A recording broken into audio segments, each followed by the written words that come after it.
கண்ணாடி போட்டு வச்சிருக்கிறார் வள்ளலார். இது மாதிரி நம்ம உடம்புக்குள்ள தலை அமைப்பு இருக்குது, கண்ணாடி மாதிரி இருக்குது. இது கண் ஆடி. இத சொல்றதுக்கு தாங்க அந்த விளக்கு. உள்ள இருக்கிற விளக்கு கண் ஆடி, கண்ணுல ஆடிக்கிட்டு இருக்குது. எது? அந்த ஜோதி கண்ணுல ஆடிக்கிட்டு இருக்குது, கண் ஆடி மாதிரி இருக்குது. அப்ப உள்ள இருக்கிற ஒளியை நம்ம இறைவன மூன்றாவது கண்ணை, நடுக்கண்ணை, அகக்கண்ணை திறக்கணும் அப்படின்னா எங்க நீங்க நினைச்சு திறக்க முடியும், நினைச்சு உணர முடியும்? கண்ணுல தானே உணர முடியும். புருவ மத்தி அப்படின்னாக்க எல்லா சித்தர்கள் ஞானிகளும் சொல்லிப்பாங்க, புருவ மத்தி தியானம் பண்ணுங்க, மூன்றாவது கண்ணை திறக்கப்பட்டிருக்குங்க, மூன்றாவது கண்ணை திறந்துக்குங்க, நடுக்கண் திறந்துக்குங்க, குண்டலினி சக்தியை ஓபன் பண்ணிக்கங்க, வாசி கவனிங்க அப்படிலாம் சொல்லிருப்பாங்க இல்லைங்களா? புருவமத்தி, நெற்றிக்கண் இதெல்லாமே எங்க இருக்குது? குண்டு மாதிரி இருக்கிற அனல் இருக்கு இல்லையா, அதுதான் நீ.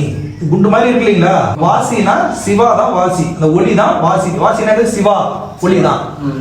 இந்த கண்ணில் இருக்கிற ஒளியை நாம நினைந்து உணர்ந்து ஒளி பெருகி தவம் பண்ணும். குரு கொடுக்குறாங்களே உணர்வு, அந்த உணர்வை வச்சு நம்ம பெருகி தவம் பண்ணும் போது அங்க யாரு நடத்துறது? அதை வாசி நடத்தி தருவாண்டின்ற. யார் வாசி நடத்துறது?